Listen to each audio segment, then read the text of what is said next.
It's my pleasure and my delight and my privilege to introduce Cecile Richards, the President of Planned Parenthood Federation of America.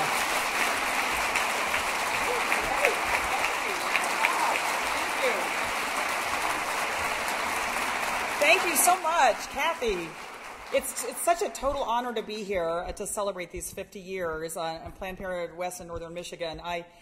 And as Kathy said, I do come from this long line of sort of troublemakers, and so some of you I know just mentioned when we were together earlier that you'd seen the new HBO documentary about my mom, Ann Richards. So it's a shameless self-promotion to say you need to see it. It's really, really wonderful. And I'm not really going to talk about myself, but Mom did kind of raise us all to whatever, do what we thought was right. And but people come to me all the time and say, why are we still fighting?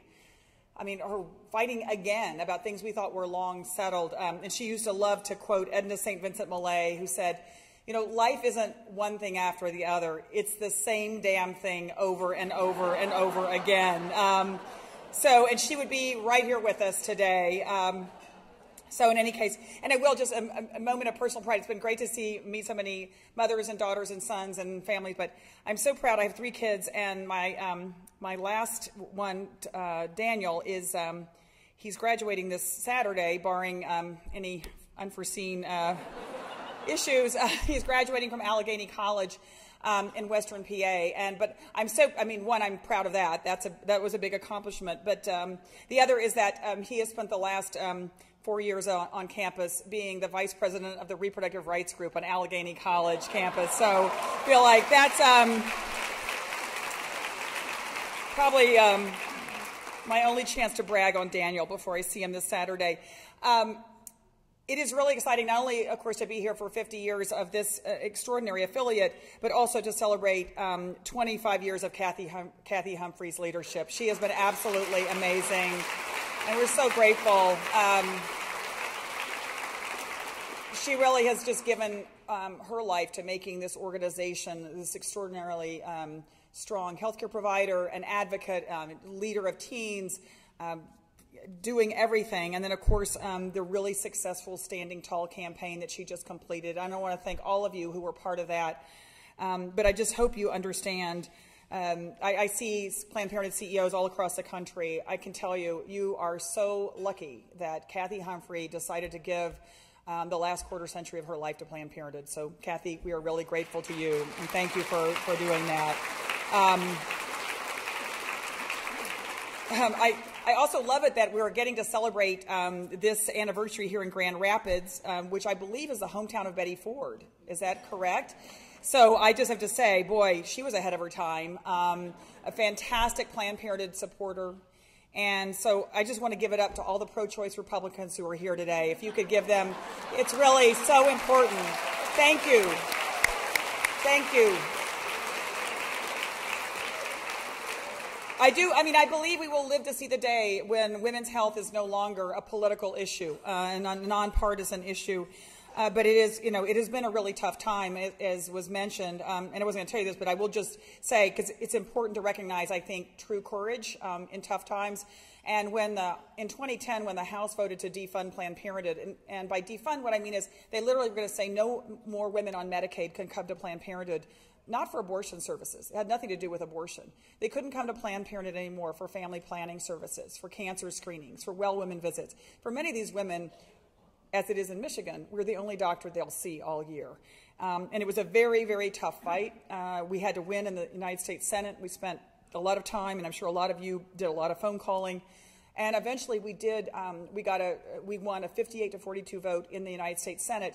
And the important thing about it, though, to me was we did get the support, finally, of every single Democratic senator, but more importantly, 5 very brave pro-Planned Parenthood Republicans in the United States Senate, and we owe them our undying gratitude for standing with Planned Parenthood. So let's just give it up for what they do. Anyway. Okay, so 50 years ago, just a couple of reminders. It was 1964. It was a big year. That was when the Beatles arrived on the scene, greeted by thousands of screaming teenage girls everywhere. I even remember growing up in Dallas when they came on the TV set. It was a big deal. American politics was totally transformed when Barry Goldwater, another early Planned Parenthood supporter, and the Goldwater family in Arizona is still supporting Planned Parenthood, ran for president. And, of course, Lyndon Johnson signed the Civil Rights Act. And if any of you guys get to New York, you've got to go see the play on Broadway. It's called All the Way, and it is about the passage and the signing of the Civil Rights Act. It literally changed this country and continues to change this country, because for the first time, people couldn't be discriminated against on the basis of race or color or religion or sex or national origin. We still got a lot of work to do, let's be honest. But for women, the world was really beginning to crack wide open, and Planned Parenthood came to West and Northern Michigan. How fitting. As was said, community leaders came together to form the Planned Parenthood Association of Kent County, and a year later, the first 2 Planned Parenthood clinics in this region opened right here in Grand Rapids. And for 50 years, you have been helping women plan their lives, follow their dreams. And so today, let's launch the next 50. That's my goal. As you heard from Kathy, this affiliate here in Northern and West Michigan provides health care to more people in this region than any other health care provider, more than 12,000 patients each year at 8 health centers. And you've been working really hard also, as we've discussed the Affordable Care Act, putting quality, affordable health care within the reach of more people. Now, I want to talk a little bit about the Affordable Care Act, because I do think there's some things that we really have to shout out and champion.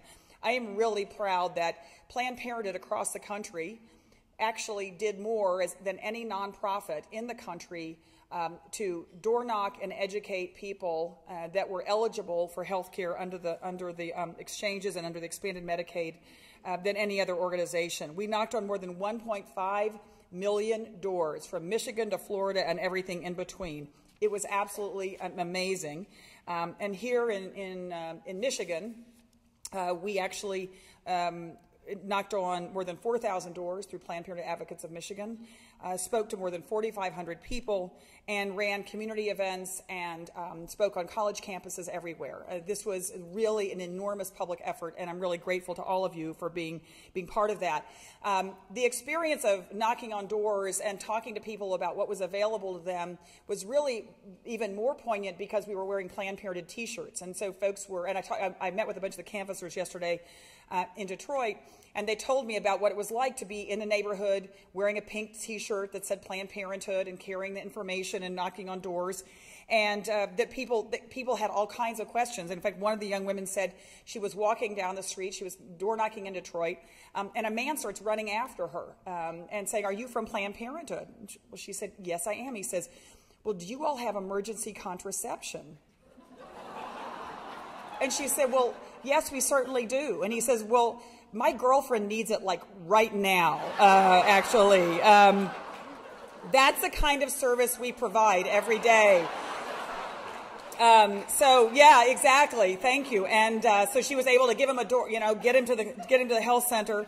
But that is actually, I know it's a funny story, but to me it actually brings together why being an educator and an advocate as well as a healthcare provider makes us so strong, because people are looking for what we are providing. But the other piece about the Affordable Care Act that I feel like has not gotten as much publicity, and so I just like to remind people, because of course people are talking about it all the time, it'll certainly be an issue in the upcoming elections. It wasn't just a good thing for the 8 million plus people who signed up for more affordable health care. It was the biggest advance for women's health care of anything that we've seen in generations. There are 3 things that I like to remind people of that happened under the Affordable Care Act. First is women can no longer be charged more for the same health insurance than men. There's no more gender rating in insurance plans in America, and this is a big deal. That is a big, big deal. The second thing is that women can't be denied health care coverage anymore because they have been the victim of domestic violence or they are a breast cancer survivor. This is a big deal. And the third, of course, and this is something that we fought very hard for in the passage, is that women's preventive care, now their well women visits, their cancer screenings, are all covered at no cost, at no copay. And so exactly, and that is amazing. So, Sorry, you already got ahead of me, because the punchline is, of course, for the first time in America, being a woman is no longer a pre-existing condition. And this is really, that is an awesome thing. But the other piece of this that was an area that we really focused on was trying to make sure that women's access to birth control was covered as well. And shocking, it seems to still be controversial, even though 99% of women in America use birth control at some point in their lifetime. Actually, this is my favorite statistic. The Guttmacher Institute put this out, which is that for the average woman in America who wants to have children, she spends an average of 5 years having 2.3 children on average. She spends an average of 30 years trying not to get pregnant, okay? So this is actually a lot of work. So, right? That's a lot of time. That's a lot of time. Been there.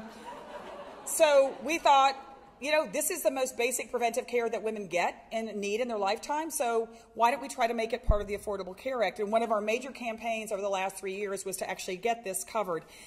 And after literally hundreds of hours of lobbying and thousands of supporters who came to Washington, who lobbied their members of Congress when they were back home, and hundreds of thousands of comments that went to the Obama administration, we had rallies on college campuses everywhere with young people dressed up in gigantic pill packs jumping around, and we were shameless. We did anything we could to get it into the atmosphere. I will tell you, I've been an organizer all my life, and there was no prouder moment than a couple of years ago when my phone rang, and it was President Obama calling, which I can tell you does not ever happen to me, so I didn't want it to sound like it was a big deal.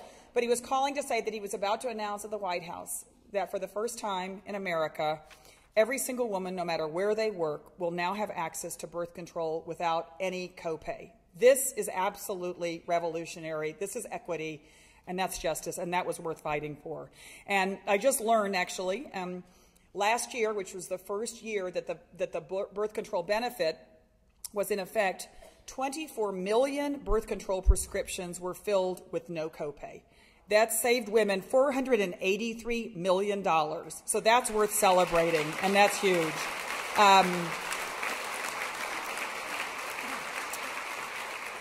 It's been really fun, too. Of course, women have been sending in their birth control, their receipt from the CVS or the Walgreens or whatever with a, zero copay circled, and they send it in to us. So it really is amazing. And actually, by the time that the Affordable Care Act is fully implemented, more than 45 million women will have access to no-cost birth control. And the reason it matters, of course, is that the women can get the birth control that actually works the very best for them. And we can, as we are, reduce the rate of unintended pregnancy in America. But obviously we got a few challenges, and none, certainly the state of Michigan is one area. But what I want to say is, yeah. No, I know. Hey, it's tough being from Texas, I'll be honest. But I do think, I want to tell you about a couple of things that are happening that really do give me hope. At Planned Parenthood, we believe that access to health care shouldn't depend on your zip code, where you live. And today, one of the most exciting things that I've seen over the last 8 years has been how technology has radically changed access. It used to be in the olden days, and I'm sure when we started here, is that folks had to look us up in the Yellow Pages and try to find Planned Parenthood. I know. Any of you remember the Yellow Pages? Okay. I do, exactly. Well, today, we literally see more than 5 million visitors online every single month. Okay, and now we can provide the same information or I hope better information that Margaret Sanger was thrown into jail 98 years ago for providing about birth control. People can get now 24 hours a day, 7 days a week online, no barriers at all, in English and in Spanish. And if you want to come in for an appointment, now you can actually just type in your zip code and find a Planned Parenthood anywhere in America. We're like the Fandango of reproductive health care in this country, and it's fantastic. And now, you know what? More than half the people that are coming to visit us are coming on their mobile phones. So I don't know about the rest of you, but for my children, if it's not on their mobile phone, it actually does not exist in the world. That is the single most important way that they get information. And now we are chatting and texting with more than 10,000 young people every month. Literally, young people who may have no one to talk to, who can simply, and really don't even have to get the words out of their mouth, they can text with an operator at Planned Parenthood. Like a young woman who texted the other night. She simply texted, "I'm a teenager, I'm helpless, and I'm scared." And so we were able to text back immediately and said, well, we're glad you reached out to Planned Parenthood. How can we help you? And back and forth, all through her cell phone, she explained her situation. And the truth is, she was in a really tough spot, and she needed to see a doctor the next day. So we were able to make her an appointment and reassure her. And at the end of the text, we did what we always do, which is text back and said, do you have everything you need for now? And she texts back just like any young teenage girl would. You know, you have been a lifesaver, with a little smiley face emoticon. But then a couple of minutes later, she texted back, but will you still be there later tonight if I need you? She just wanted to know, would Planned Parenthood be there for her? And of course, we were, and we will be. And that's why we do this work. And that's what we've always been about, is trying to take down barriers to information, to healthcare, that literally can change people's lives. For many women, maybe at a pivotal moment where there's a fork in the road. But it's not only about providing care, as Kathy said, it's also we're about building a movement, and that's never been more important. And I think what we have seen over the last few years with this sort of unrelenting assault, folks are organizing all over the country, and even the toughest places like my home state of Texas. I don't know if you followed the news, but last summer, Governor Rick Perry had already forced the closure of dozens of women's health centers, including Planned Parenthoods across the state. He'd vetoed equal pay legislation, but that was not enough. He felt like he had to go harder on, and that was to push through some of the most extreme, and really actually the most extreme legislation in the country against women's access to safe and legal abortion. But the good news is that women in Texas and a whole lot of men came roaring back. It was the most, and I've seen movements. I've never seen this kind of mobilization, certainly in my home state. Young people, old people, Republicans and Democrats and Latinos and African Americans and gays and straights and rural folks. We saw Texas of the future, and believe me, it looked fine. Folks traveled to the Capitol day after day, waiting online for hours and hours to testify against the harsh anti-women bills that were being pushed through by Governor Perry and the legislature. And we met activists that weren't even old enough to vote, but who were there with us every single day. Like one of them, Bo Guidry. He's 9 years old. And Bo, not only with his mother, sat in the gallery, the Senate gallery, for the 13 hours of Wendy Davis's filibuster. He live tweeted the entire thing. And one of his best tweets was, "I thought my summer was going to be spent at the swimming pool and Six Flags. Who knew I would be changing the world?" Okay. Here's the latest chapter. Bo was so inspired by Wendy and what he saw last summer, he ran for third grade class president, and he won. And he won. That's right, exactly. And I'll say, look, Texas, we got nothing on you all. You have been amazing here. The mobilization that's happened, folks carpooling to Lansing to rally for women's health. And I mean, we could talk about this for a while, but it is absolutely time that the Michigan legislature understood we are better off when women and their doctors make their health care decisions, not politicians. And it's time to change that. But in the meantime, we gotta organize this next generation. And I swear, I hear stories all the time and meet young people that blow my mind. And I just actually talked to one today here, middle school student, high school student now, named Ellie Grossman, who came home one day and told her mom that the information she and her classmates were getting on sex ed wasn't accurate or complete. In fact, yeah, it was completely inaccurate.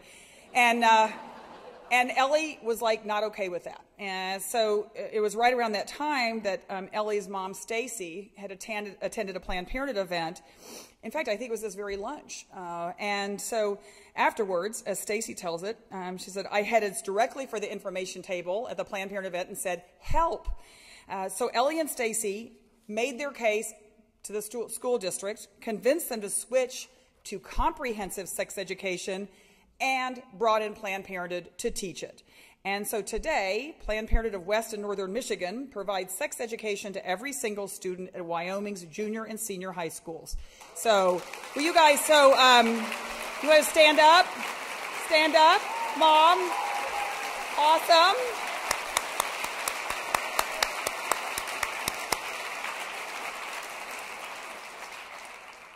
Stacy is hard at work with the Parent Protection Connection, bringing together parents from 10 school districts to help bring quality sex education to their kids' classrooms. And Ellie's a high school senior now. She's taking on the world. She's heading to Kalamazoo College, where it sounds like she's got a whole lot of ideas about what to do next, maybe even studying the psychology of sex, which sounds quite interesting. So stay tuned. But it is young women like Ellie, and not just young women, young men as well, who are going to shape our future and who we've got to invest in. And if you want to get involved, in fact, in the Parent Protection Connection, you can do the same thing that Stacy did. Get some information in the back as you go out. At Planned Parenthood, our mission for nearly 98 years has been to provide health care no matter what. But we've also seen, and you're certainly seeing it here, it's to be an advocate, a fierce advocate for our patients. And so even though we've changed how we communicate, and now by mobile phones and not by pamphlets, we have become part of the fabric of this country. As folks say, they can't imagine a world without Planned Parenthood. And this special role that we play as a healthcare provider to 3 million folks every year, and as a voice for all the folks who count on us, came into sharp focus for me a little over a year ago. It was interesting.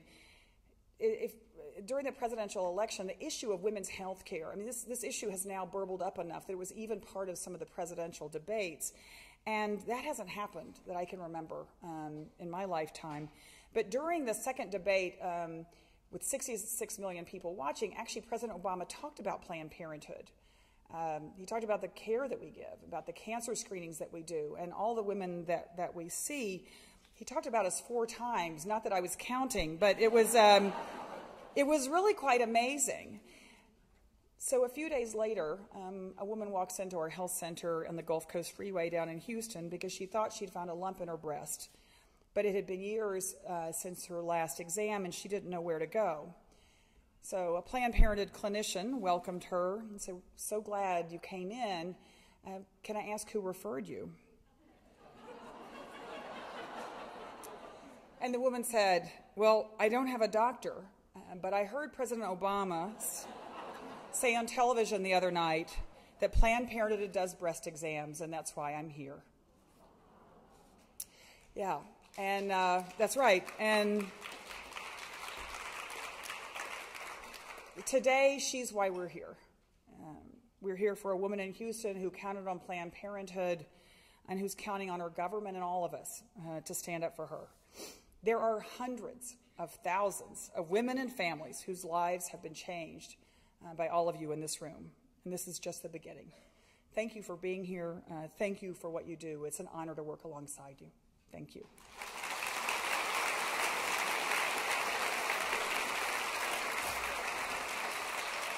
Thank you very much. Thank you. Thank you.